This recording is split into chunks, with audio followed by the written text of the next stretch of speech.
海洋里最凶猛的动物究竟是什么？你见过蓝鲸被猎杀的画面吗？在阴暗的海水下，这些大型生物给我们的压迫感虽然很强烈，但是真正对我们有致命威胁的动物，远比这些带给我们压迫感的大型生物要可怕得多。它们的体型不大，游走在海水里，隐藏在海里的角角落落。它们就像是专门为了阻挡人类进入海底世界的拦路虎一样，极其危险。今天，黑土通过视频的方式带各位领导再次进入海底世界，认识一下海下那些对我们人类有致命威胁的10大凶猛生物。大家好，我是黑土。喜欢这类视频的领导，劳烦您帮忙点个赞支持一下，记得长按点赞3秒，给黑土个霸气鼓励，谢谢。第一个就是大白鲨。大白鲨的凶猛程度毋庸置疑，这家伙罪大恶极，它是杀死人类最多的鲨鱼之一。除了叫大白鲨，它的别称还有食人鲨、食人蛟。它们活动的海域特别的广，几乎在世界上各个大洋的沿岸海域都有它们的身影。这种鲨鱼从出生起的体型就能达到1米以上。大多数的动物都是雄性要比母的体型大，可大白鲨却反了过来，母的要比公的大。雌性大白鲨的体长将近5米，体重高达1吨，咬合力更是高达 1.8 吨。这家伙的攻击力非常的强悍，嘴里的锯齿特别的锋利，它们咬到猎物后会左右摇摆，利用嘴里的锯齿将猎物撕碎。它之所以成为对人类危害最大的鲨鱼之一，是因为大白鲨的好奇心特别的强，它几乎会攻击出现在它眼前的任何移动的物体，包括人类的船只。人类如果漂浮在海里遇到大白鲨，生还的几率几乎为零。在所有的鲨鱼种类中，大白鲨是迄今为止咬伤人类最多的。除了攻击人类，在整个海洋里，它们几乎会攻击多数的鱼类和海鸟。除了虎鲸之外，大白鲨几乎没有天敌。好，第9个，梭游。这个家伙长得花里胡哨的，看上去好像并没有特别大的攻击力，可它却是一种毒性极强的大毒物。梭游的体长可达40厘米，它的背部长着10几根毒刺。当有人靠近它们时，它们就会把身上的鳍条张开，让自己尽量的变得更大一些，来警告对手。如果有一些胆子大的，直接上去一把就抓住或者咬住梭游，那就会被梭游身上的鳍条与毒刺扎伤。它们虽然不会主动攻击我们，但是它们的防御系统特别容易被触发。一旦有东西靠近，它的毒刺就会立刻进入到随时攻击的状态。如果有大型掠食者，比如鲨鱼去吞噬它们，多数情况下，鲨鱼吃到它都会吐出来，因为它身上的刺会扎伤大型掠食者的嘴，这会给吞噬它的捕食者带来极大的痛苦。它的毒液并不会让人致命，但是极其的危险，一旦被它刺伤，会极度的疼痛，并且会呼吸困难。如果人类在潜水时不幸被它刺到，虽然它的毒液不会让我们致命，但是疼痛会让我们在水下痛苦难耐，严重了很有可能会溺水而亡。第8个，河豚。到这里，黑土要跟各位领导解释一下，今天我们说的河豚并不是人类养殖的河豚，而是大海里拥有剧毒的野生河豚。河豚有很多种，大部分都有剧毒。在所有的河豚种类中，其中有一些可能是世界上毒性最强的脊椎动物。野生河豚体内的河豚毒素对大多数的动物都有剧毒，中了河豚毒的人最快10分钟内就可能死亡。不过河豚的毒素大部分都聚集在河豚的体内，主要就是河豚的内脏和它的卵巢中。真正的野生河豚的皮肤与肠道中也会有少量的河豚毒素。它们皮肤表层的毒素虽然不会对海洋里大型的掠食者产生影响，但是足以杀死人类。虽然在我们国家，河豚都已经被搬上了餐桌，不过大多数情况下，食材都是选用的人类养殖河豚，而且都是经过专业的厨师处理过的。真正的野生河豚毒性极强，各位领导千万不要被这个家伙可爱的外貌给迷惑了。第7个，蓝环章鱼。这个家伙的体型不大，却是一个杀人于无形的职业杀手。一只蓝环章鱼所携带的毒素在数分钟之内就可以杀死26名成年人，它是已知毒性最强的动物之一。最可怕的是，被这种章鱼蛰伤中毒后，基本上可能就只有等死了，因为至今为止还没有解毒剂可以抵御蓝环章鱼的毒。它的毒素是一种神经毒素，被它蛰到后，人虽然不会立刻死亡，但是整个人的神经系统会瘫痪，神志清醒，但是不能动弹，只能活生生的亲眼看着自己被淹死，特别的残忍。不过它们一般不会主动的攻击人类，只有当自己受到威胁时才会发起攻击。它们的体型不大，而且身体还会根据环境的不同自由变换颜色。它们有时会隐藏在海边的沙土下，人类如果不小心一脚踩上去，运气不好可能会当场丧命。不过不用担心，它们一般都生活在太平洋靠近日本的海域。第6个，石鱼。海滩的剧毒潜伏者。他们的伪装技能特别的高超，海里的每处角落都有可能是他们的潜伏地点。石鱼的背部长有10几根粗大且锋利的毒刺，它们经常会伪装成岩石的模样，静静地趴在水下，等待倒霉蛋的来临。由于这种石鱼经常会出现在较浅的水域或者海滩，导致人类很大几率会踩到它们。如果一个不小心踩到石鱼的身上，石鱼背部的10几根毒刺就会刺穿人类的皮肤，同时注入石鱼的致命毒液。它是世界上最毒的鱼类，被石鱼扎伤立即会呼吸困难，并且浑身会剧烈的疼痛，不是一般的疼痛，是立即剧烈的疼痛。中毒者1个小时之内身上的皮肤会变成蓝色，短短3个小时就会死亡，特别的恐怖。它们是人类已知最毒的鱼。第5个，黄鲷鱼。最近网上这样一个视频引起了很多人的关注，一个人在给黄鲷鱼挠痒痒，看上去特别的可爱，但是大家都忽略了黄鲷鱼的危险程度。这个像我们的身体，它们的尾部两侧长有锯齿，刺入我们的皮肤后再拔出来，伤口就会直接裂开，还会在破口处留下。第4个，虎鲨。它是个凶猛且贪婪的掠食者，几乎可以吃任何海洋中的食物。虎鲨的危险程度是仅次于大白鲨的，除了大白鲨，攻击人类最多的就是虎鲨。它们的体型与大白鲨差不多，刚出生也是1米多，成年虎鲨可达5米以上。虎鲨主要是夜间行动，白天一般都下潜到更深的水域。它们的食物特别的复杂，几乎只要是海里能咬得动的，它们几乎都会吃，包括人类丢向海洋的垃圾。它那满嘴锋利的牙齿可以咬断很多坚硬的物体。虎鲨攻击猎物的时候会一口咬住对方，左右摇摆，用力从猎物身上撕掉大块的肉，特别的凶猛。不过虎鲨也并不像大白鲨那样见到人类就一定会攻击，它们一般情况下会先观察一会儿，如果人类身上有让他们感兴趣的东西，他们就会试着先咬一口试试。第3，贝尔彻海蛇。到这里，黑土还要请各位领导原谅，由于蛇的画面会引起部分领导视觉上的不适，黑土会将海蛇打码，还望各位领导谅解。贝尔彻海蛇是全球毒性最强的蛇类之一，它们经常游走在澳大利亚西北部的暗礁周围。贝尔彻海蛇体长可达3米，体型与陆地蛇相差不大。这种蛇的毒液与陆地蛇的毒液大同小异，它的毒液中也是含有神经毒素。被它咬到后，如果短时间内得不到救治，同样也会有生命危险。庆幸的是，这种海蛇的性情相比陆地上的蛇比较温顺，一般情况下它不会主动攻击人类，只有在受到极大的危险时才会对人类发起攻击。相比其他的有毒生物，海蛇在海里算得上是比较心软的一类了。不过它的毒液中含有非常致命的毒素，对人类来说依然是相当的危险。第2个，虎鲸。丛林之王是老虎，草原之王是狮子，而大海里就数得上虎鲸了。它是海上的霸王。虎鲸不仅性情凶猛，它们还拥有超高的智商与巨大的体型。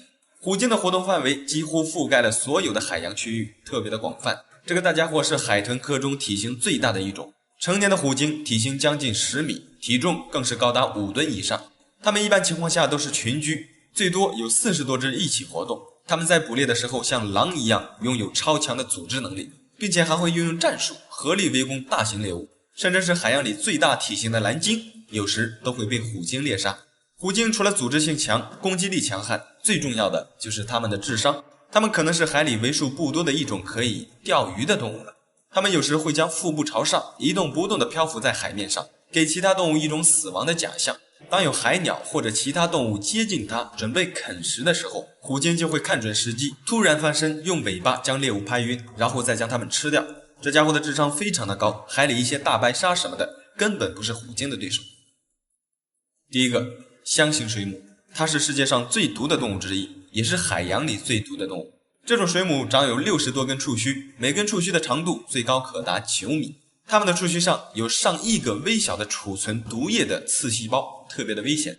毫不夸张地说，碰到它就会中毒。一只箱形水母的毒液足以毒死60个成年人，而且中了箱形水母毒的人几乎99%是必死的。如果不小心被它蛰到，4分钟之内如果不能立即治疗，必将死亡。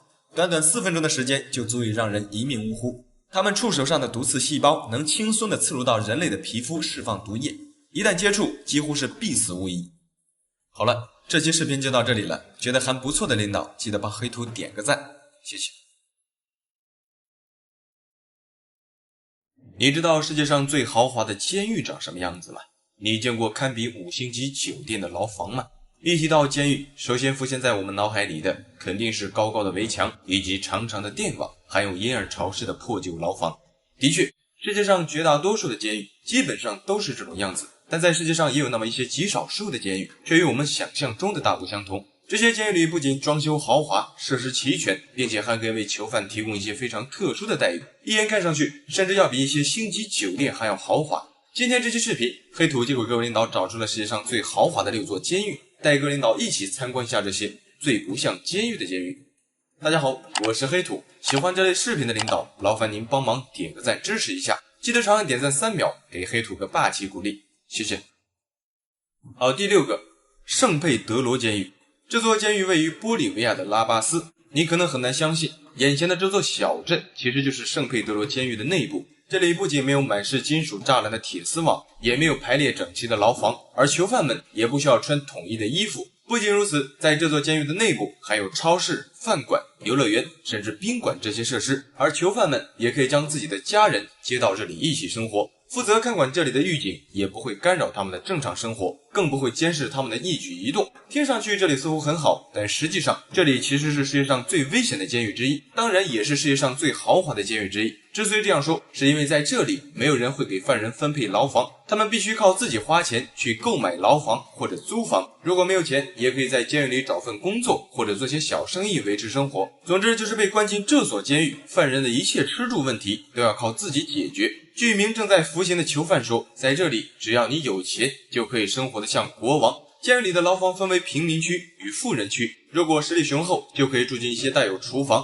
电视、独立卫生间以及阳台等等一些设施相对齐全的牢房，但如果没有充足的钱，就只能被挤在一些杂乱不堪的平民区。而这些所谓的平民，如果想要得到相对舒适的生活环境，就必须要在这里拼命的工作，赚取生活费用。另外，之所以说这里是世界上最危险的监狱之一，是因为负责监管犯人的人并不是这里的狱警，而是一些拥有势力、脾气暴躁的囚犯。真正的监狱看守每天清晨点完名之后，就会撤回到大门之外。一到了晚上，这些平民区经常会发生打斗的事件，非常混乱。而负责看守这所监狱的狱警，通常也仅在监狱的围墙边界巡逻，一般并不会插手监狱内部发生的事情。这就会导致很多没有权势的囚犯会在这里遭到欺负，甚至出现生命危险。更让人意想不到的是，在这座处处充满危险的监狱里，竟然还发展起了旅游业。虽然这并没有得到当地旅游部门的允许，但是暗地里他们自己在运作。总之就是在这所监狱，如果有权有势，在这里过得会非常滋润，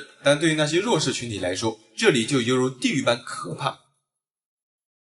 第5个，阿兰胡埃斯监狱。这座监狱位于西班牙的首都马德里南部约40公里的地方，这里是世界上唯一一座拥有家庭牢房的监狱。如果在夫妻双方都被捕入狱的情况下，而此时家里正好有年幼的孩子无人照顾时，就会被安排到这座监狱，并且囚犯可以将自己的孩子接到这里与自己一同生活。这座监狱共设有36套房间，每套房间的面积约在45平米左右。牢房内设有一个双人床和一个婴儿床，以及一个独立的卫生间，包括婴幼儿所用的奶瓶、玩具，甚至保育员以及幼儿园等设施几乎一应俱全。更夸张的是，这里的监狱大门几乎全天都是打开的状态，而在这里服刑的犯人却没有想过要逃跑，并且在这里无论是看守或者囚犯都不会当着孩子的面提起监狱这个词眼，目的就是为了给囚犯们的孩子营造一种良好的气氛。他们希望这里的儿童能够与外界的儿童一样，能够在自由的环境中成长。另一方面也希望那些犯人可以更好地体验到正常生活的美好，从而改过自新，重新做人。另外在这里，监狱看守还会教育一些年轻的犯人如何照料小孩。身处这所监狱，除了每天需要点名3次，几乎一点都看不到监狱的迹象。也正是因此，使得在这里服刑的犯人从来都没有想过要逃跑的念头。有些个别的犯人甚至为了能够继续留在这里而刻意延长自己的刑期。第4个，索门林纳监狱。这所监狱位于一个名为芬兰堡的一个小岛上，因此这里也被称为芬兰堡监狱。芬兰堡监狱是芬兰的一座开放式监狱。所谓开放式监狱，就是一种没有围墙、没有铁窗，对犯人也没有严格限制的一种监狱。这种监狱的内部往往与外界生活并没有太大的差别，各种生活设施一应俱全，并且被关到这里，监狱看守还会引导犯人学习各种生活技能，目的就是为了让犯人在刑满释放、回归社会后不与社会脱节。而芬兰堡监狱就是这种开放式监狱，被关到这里的犯人可以在监狱里种菜、养马，甚至在河边钓鱼、烧烤，都没有人会管你。监狱里还配备了类似于宿舍的单人间、厨房、卫生间，甚至桑拿房，休息区也设有电视等等各种生活娱乐设施一应俱全。如果在里面待得没意思，还可以申请从事有偿的工作。一名58岁的犯人在这里就有一份店员的工作，在上班期间，他1个小时可以赚到7欧元，收入也是相当可观的。另外，这所监狱的围墙是用木头栅栏围起来的，负责看守囚犯的狱警也只有10几个人。被关在这里的犯人在白天可以自由出入去工作或者购物，但是到了晚上就需要回到这里。在这里，囚犯可以拥有自己的汽车，也可以考取技能证书。有一些刑满释放的犯人，通常为了能继续考取技能证书，仍会选择继续待在这里学习。不过千万不要把这里当作是一个好地方，因为无论如何，这里仍是一座监狱，在这里仍然会有很多严格的制度，从而限制犯人的自由。好，第3个，莱奥本监狱。眼前的这座灯光通明的大楼，一眼看上去，你可能会认为这里是一座公寓或者一个5星级酒店，但如果细心观察，你会发现，在这座大楼的外围是围着铁丝网的。没错，它实际上也是一座监狱。这座监狱位于奥地利，说这里是个监狱，其实并不太准确，因为这里的全称是莱奥本司法中心。除了监狱，这里还有法院以及法律学院等机构。这里的犯人被关押在带有独立卫生间的单间牢房里，每间牢房都配有落地窗、小阳台以及各种生活设施，整个看上去环境与普通的公寓几乎没什么差别。除此之外，被关押在这里的犯人可以自由穿戴自己的衣服。在公共活动区域还配有健身中心、茶水间，甚至供囚犯单独会面的会客厅。如果犯人的妻子或者对象前来探望，他们还可以享受到类似于酒店的套房。另外，这样的5星级监狱自然会掀起很多人的讨论。有人说，这么豪华的监狱可能会诱导人们犯罪，但当地负责人表示，他们最关心的是罪犯们的尊严。如果能让犯人在这里过正常的生活，那么他们出狱后就能够更容易地重新融入社会，从而改过自新，过上正常人的生活。总之，无论如何，莱奥本监狱的确是一个非常豪华的监狱。第2个，哈尔登监狱。这里被誉为是世界上最奢华的监狱。哈尔登监狱位于挪威，它是挪威的国家级监狱。它的内部配备有教堂、健身房、活动室、私人影院、诊所以及图书馆等等等等很多我们能想到的或者想不到的生活设施，这里几乎都有。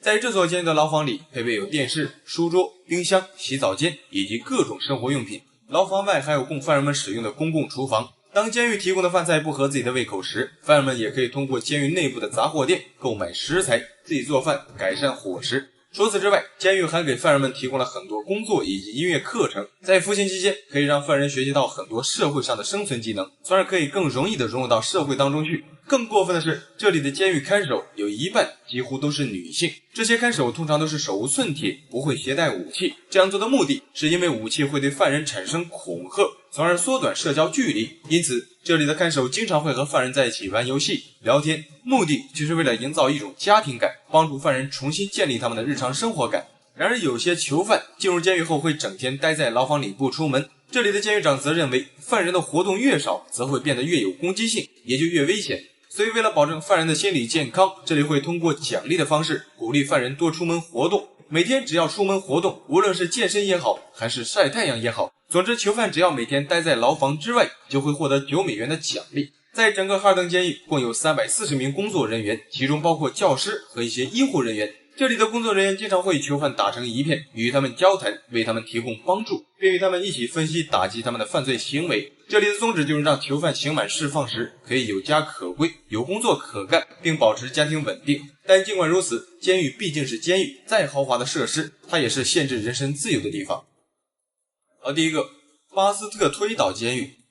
这座监狱位于挪威南部的一个 2.6 平方公里的小岛上，一眼看上去，这里没有高高的围墙，也没有通了电的铁丝网，更看不到四处巡逻的监狱看守。那么监狱到底在哪里呢？其实整座小岛就是监狱，被关在这里的犯人有多达100多名。但让人意外的是，到了晚上，这里只有5名监狱看守在岛上过夜，而岛上的犯人却不会想着逃跑。这座监狱里执行了一种废物利用以及环保的政策。在冬季，囚犯们会使用废木柴供暖，监狱内的一切用电都是由太阳能板来供应。他们有自己的独立牢房，牢房里还配有电视、电脑、卫生间以及厨房。另外，犯人们也不需要穿统一的服装，只要在这座岛上，他们就可以随意活动。不仅如此，在这座监狱里，就连犯人们的食物也都是自给自足。这里所有的蔬菜以及粮食都出自监狱内的菜园子，这里的囚犯每天喝的都是有机的麦片粥，吃的食物也都是100%的有机食品，多出来的食物还可以自行销售给其他的监狱。为了补充蛋白质，犯人们还饲养了200只鸡、40头羊和20头母牛。只要符合监狱的规定，犯人们甚至是在河边钓鱼、游泳、晒日光浴都是可以的。如果第一眼看到这里，很多人会误以为这里是一个度假村，但实际上这里的确是一所监狱。更让人意外的是，这里的犯人虽然也有很多重刑犯，但是到了这里之后，他们反而可以改造得更好。岛上的囚犯相处的都非常和睦，并且他们也更善于做一些积极向上的事情。据报道，从这座监狱走出的犯人有着全欧洲最低的再犯率，正是出于以上的种种原因，使得这所监狱成为了世界上第一座生态监狱。好了，这期视频就到这里了，觉得还不错的领导记得帮黑兔点个赞，谢谢。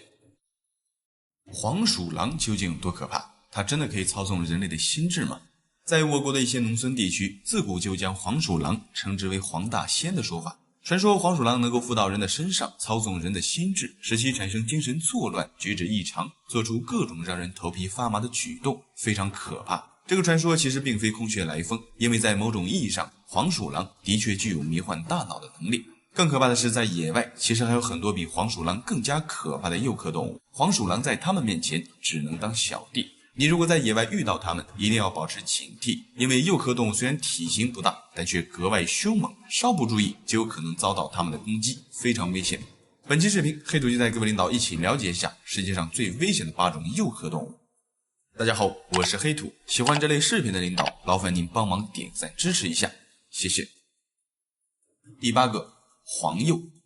黄鼬就是我们俗称的黄鼠狼，在一些农村地区，它也被人们称之为黄大仙。这是一种体型中等的诱客动物，原产于亚洲地区，在我们国家的很多地方几乎都有分布。一只成年黄鼠狼的体长最长可达40厘米，体重也就在2斤左右。它的整体体型并不算太大，但就是这么一个小动物，在一些地方却被人们供奉为黄大仙。其主要原因其实就是黄鼠狼身上所携带的致幻剂。在黄鼠狼的肛门两旁长有一对黄豆形状的臭腺，它的这个臭腺可以向外分泌一种气味非常刺鼻的液体，这种液体具有致幻的能力，一旦沾到人类或者其他动物的头上，就会引起中毒。中毒者通常会出现头晕目眩、恶心、呕吐，严重的甚至还会出现幻觉，导致精神系统紊乱。早些年在农村地区，一些中了黄皮子毒的人有时候会出现手舞足蹈的症状，外加上之前的人学识有限，所以只能将这种症状推向鬼神之说，之后便越传越离谱，越传越可怕，逐渐的黄鼠狼就成为了人们口中的黄大仙。实际上黄鼠狼非但不是什么恐怖的鬼魅生物，它还是一种对生态环境非常有益的动物。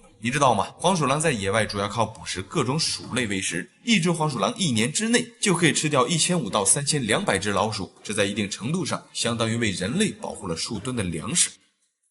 第7个，黄喉貂。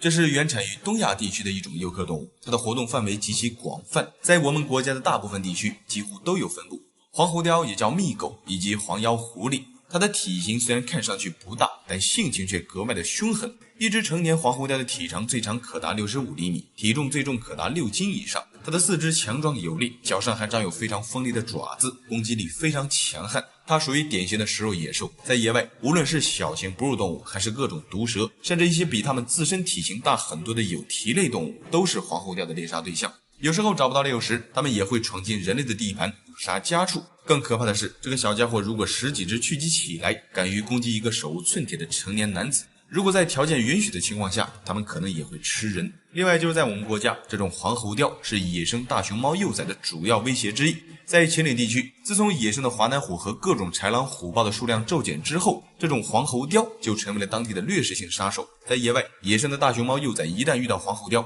那基本上就凶多吉少了。所以别看这个家伙体型不大，它们的凶猛程度其实一点也不亚于一些大型野兽。如果在野外遇到，一定要与其保持安全的距离，千万不要被它可爱的外表迷惑了。因为黄喉貂对人类和猎犬以及其他动物几乎没有恐惧，一旦被激怒，后果相当可怕。第6个，鱼雕。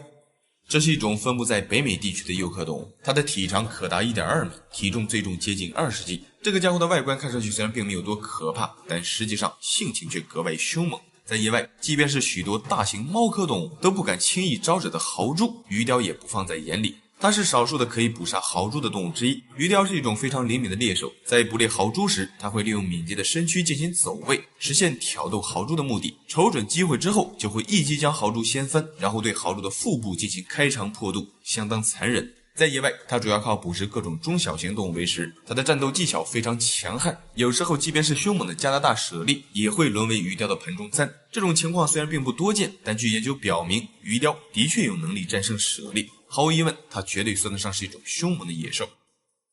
第5个，猪獾。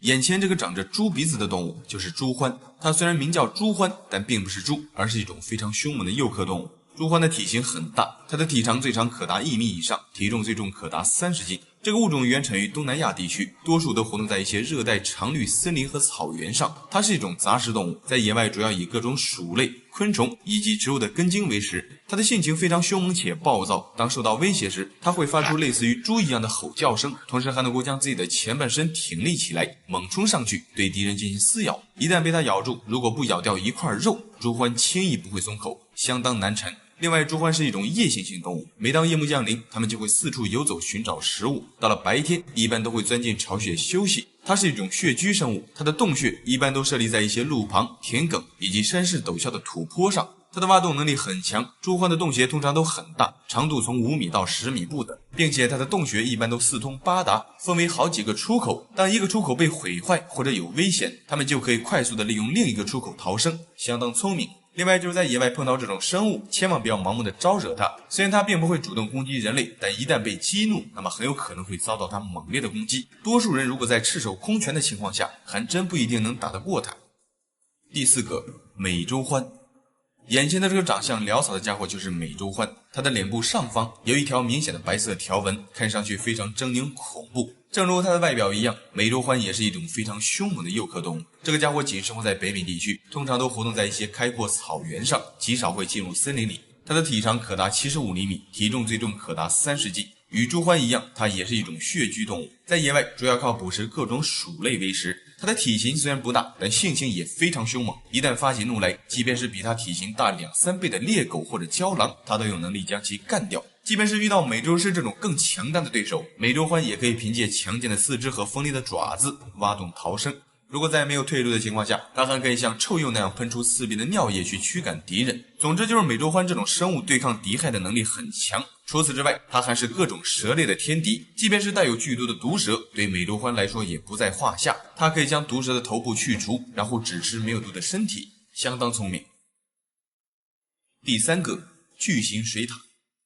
这种生物生活在危机四伏的亚马逊雨林，它是南美洲的特有物种，主要都生活在一些水流缓慢的河流以及湖泊里。它是世界上第2大幼科动物，成年后的体长最长可达 1.8 米，体重可达60斤以上。它是一种水陆两栖的哺乳动物，可以在陆地上活动，也可以在水里活动。巨型水獭是南美洲的顶级捕食者，它的肌肉发达，战斗力强悍，超强的游泳能力和出色的狩猎技术使其成为了河流中的顶级杀手。另外，它还是群居性动物，一群的数量通常为5到9只。它与狼群一样，会通过合作狩猎，在水里它们几乎可以攻击任何水生物，包括森蚺和小型鳄鱼在内，都是巨型水獭的猎杀对象。因此，人们也将其称作水中群狼，非常凶猛。第2个，蜜獾。蜜獾也就是平头哥，它被吉尼斯世界纪录誉为是世界上最无所畏惧的动物。这个家伙性情凶猛，攻击性极强，它几乎敢于攻击任何生物，即便是非洲狮这种凶猛的野兽，蜜獾也敢于对其发起攻击。虽然它并没有足够的能力干掉非洲狮，但它却有超强的勇气去跟非洲狮对抗，这份勇气是世界上绝大多数动物都不具备的。其实无论是非洲狮，还是带有剧毒的黑曼巴蛇，又或者是手持真理武器的人类，在蜜獾的眼里都会一视同仁。他们基本上不惧怕任何生物，所以在野外遇到千万不要招惹它。这个家伙之所以会有这么大的胆子，其主要原因就是它的眼睛结构。蜜獾的眼睛结构类似于凹透镜，它们眼里看到的任何物体都要比实际小得多。也就是说，在蜜獾的眼里，狮子的体型可能就跟小猫小狗一样，对蜜獾起不到任何的震慑作用，因此它才敢肆无忌惮地攻击任何生物。除此之外，蜜獾独特的身体构造也赋予了它超强的防御能力，它是为数不多的一种对蛇毒免疫的动物。即便是黑曼巴蛇这种剧毒毒蛇，在蜜獾的眼里也只不过是一根辣条而已。要知道，在非洲大陆，毒蛇是很多大型野生动物的噩梦，包括我们人类。即便是狮子这种猛兽都不敢轻易的招惹毒蛇，而蜜獾这种生物却成为了毒蛇的天敌，非常牛。第一个，雕熊。雕熊也叫狼獾，它是现存体型最大的陆生幼科动物，它的体长可达1米，体重最重可达60斤以上。由于它的外形看上去与棕熊非常接近，因此人们也将其称之为雕熊。雕熊其实并不是熊，它也是一种幼科动物。这个家伙性情凶猛，战斗力强悍，捕猎的手段也极其出色。它主要都分布在北半球的针叶林和高山冻原地带，在我们国家的大兴安岭北部和内蒙古以及新疆地区都有分布。狼獾是所有幼科动物里最强悍的捕食者，在野外它可以捕杀比自己体型大10几倍的猎物，即便是驯鹿这样的大型兽类，狼獾也可以凭一己之力将其拿下。它是雪地里的顶级猎手，无论是体型巨大的食草动物，还是凶猛恶毒的猞猁，包括郊狼在内的食肉野兽，狼獾都有能力将其猎杀。它拥有锋利的爪子和厚厚的皮毛，无论在攻击力还是防御力上，狼獾的战斗力几乎都达到了顶级。毫不夸张地说，如果它的体型与狮子老虎一样，那么它很有可能会成为食肉动界的扛把子。然而可惜的是，这么强悍的一个物种，它的寿命却很短。野生狼獾的寿命大约仅有5年左右，只有在圈养的条件下才可以达到10年以上。好了，本期视频就到这里了，觉得还不错的领导记得帮黑猪点个赞，谢谢。